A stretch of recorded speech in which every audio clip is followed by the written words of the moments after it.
Jesus fucking Christ, man. The fucking Pacers have devil magic. We have a series. Holy shit. They just pulled another rabbit out of the hat. I just had a feeling when OKC started settling for threes in that fourth quarter, the Pacers were going to be close or at least steal this one like they have in like every game in every series they have done in these playoffs. Holy shit. Halliburton. I'm stunned, guys. Like, the way the Thunder were playing defense in that first half and were just swarming Indiana, but somehow Indiana just kept it, with 13-point game at halftime. Then they cut it to 6, but SGA hits a 3 at the end of the third quarter to make it 9 and kind of alleviate the pressure a little bit. And that's the problem with this Indiana team. The minute you think you get some breathing room, SGA makes 2 free throws to push it to 108-99. Nesmith hits a movement 3 from the corner.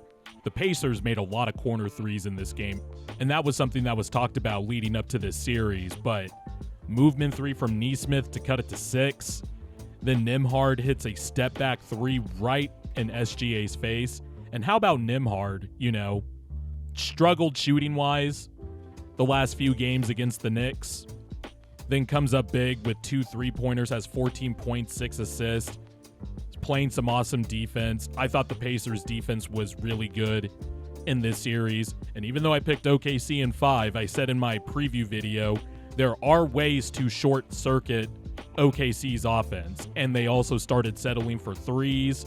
You will absolutely take threes from Lou Dort and Jalen Williams. I know Lou Dort was on fire from 3, had 5 3-pointers, but still, you would rather have him shoot, out of rhythm from 3 than have SGA kind of control everything.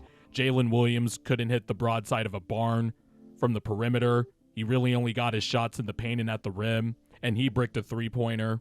But even when OKC was extending their lead in the fourth, Indiana just kept chipping away. Nembhard gets 2 free throws, cuts it to 3 with over a minute left. Pascal Siakam, who was big on both sides of the ball in the last minute, getting a putback, blocking SGA's shot. And by the way, I'm so glad that the refs didn't, give the Pacers an approximate foul. I thought Wallace and Siakam were both going for the loose ball. But you guard SGA well, you force him to take a tough contested fadeaway midi, even though that's a shot SGA can make. And then Halliburton, man. What else is there to say about Halliburton? The kid just has stones. He knows how to play in the clutch. He's not afraid. And this Indiana team, man, like I said, I am much more happier that the Pacers are playing the Thunder than the Knicks, because if there is one thing about this Pacers offense, anybody can score from anywhere, and the Pacers had 6 guys in double figures. TJ McConnell coming off the bench with 9 points and 4 assists.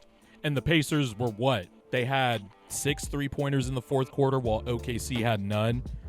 The Pacers just kept hanging around. Now, you can say that OKC did have a pretty bad shooting night, but I also thought Indiana played really good defense, especially, making it tough for SGA down the stretch, having him play more in a crowd, letting, Caruso, Dort, Jalen Williams shoot threes. Like I said, the Thunder can shoot threes, but they're not like knockdown 3-point shooters. They can make them when they're open, but you're not like sprinting out to them in a frenzy like you would say like an Isaiah Joe, who actually made a couple of threes in this game. And there's going to be a lot of players for OKC that can play in this series, but I thought some of the lineup decisions were really weird from Mark Daigneault. Look, I know you can throw out different combinations and you can flaunt your versatility and stuff like that. At first, when I saw the lineup change before the game, I thought it made sense, but then I thought about it some more, and I'm just like, a 68-win team should not be changing their starting lineup before a finals game is even played. And I thought Mark Daigneault overthought it. Now, obviously, you could say, well, if OKC just keeps them at bay or whatever, doesn't allow an Indiana comeback, the lineup change is a success. Everybody says Mark Daigneault is a genius. I don't know. I just still don't like the thought process of that. You obviously can go to any lineup you want still, but I just thought starting Case and Wallace instead of having someone like Isaiah Hartenstein there to, do double big lineup stuff with Chet Holmgren, who struggled tonight. Actually, OKC was more effective with Hartenstein as the lone big versus Holmgren. And then, of course, they played Kendrick Williams a little bit towards the end of the first half or whatever, but I just really thought the Thunder overthought it there. And also, there were some weird lineup choices, like AJ Mitchell. He played okay in his minutes, but there were, a few possessions where he was rushing. There was that one possession where he got multiple offensive rebounds and kept shooting it, which I like the confidence, and I like Mark Dagnall's confidence that he can play a second-round rookie in the NBA Finals. But I just really thought some of the lineup choices were weird. Once again, Mark Dagnall also just had one of the dumbest challenges that I have seen from him. The last time he had a dumb challenge in these playoffs. Just seems like he has a dumb challenge every game of every series so far in these playoffs. I don't know why he did that, but that's neither here nor there. Full credit to the Pacers for, keeping it at bay at least after having a half where you turn the ball over 20 times, only turned the ball over 4 times in the second half. They were finally able to generate some good looks at the rim. Halliburton was picking his spots, and the Pacers were playing 4-on-4 like usual, like how they have their spacing aligned. They were getting better looks, but everybody contributed or at least made a play. Miles Turner, even though he stunk it up in the first half and had some really, really, really dumb fouls, had some good rim protection towards the end of the third quarter and in the fourth quarter, made some crucial threes to pull the game, back within reach, like the 1-3 he made it was after Obi Toppin made one, and Miles Turner cut it to single digits finally in that third quarter, and then made, a bank corner 3.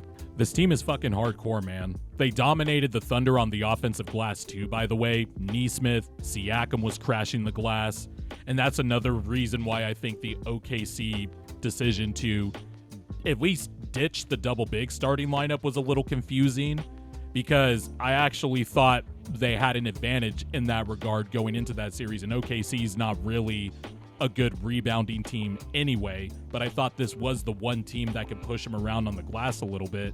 They didn't turn the ball over, but when you get out-rebounded 64-47 and allow 13 offensive rebounds, that's going to make up for the fact that the Pacers turned the ball over like crazy. Also, should mention, Miles Turner was also crashing the glass, had 5 offensive rebounds. The Pacers were fine with the Thunder taking long mid-rangers, and Jalen Williams, Lou Dort, Caruso, Cason Wallace, even Chet Holmgren, he didn't make his lone 3. If you take away the 5 for 9 from Lou Dort and the 3 for 6 from SGA, the Thunder went 3 of 15 from 3. And some of those threes SGA made, those were tough threes. Lou Dort made some tough threes to start out. And, it just seems like whenever Lou Dort is making threes, the Thunder look unstoppable. But nobody else really followed suit. Jalen Williams had a poor shooting night. Both teams had a low offensive rating in this game, but when you look at the Pacers offense, they were just able to generate some good looks. 18% of their three-pointers came from the corner in this game. They shot 62.5% from the corner in this game. The Thunder were able to get to the rim a lot, but like I said, Siakam, Turner, even Nesmith, they got in and they did what they could to deter them enough. And we now have a series. This is going to be fucking awesome to watch. I cannot believe Indiana did this again. They never say die. And Game 2 awaits us on Saturday.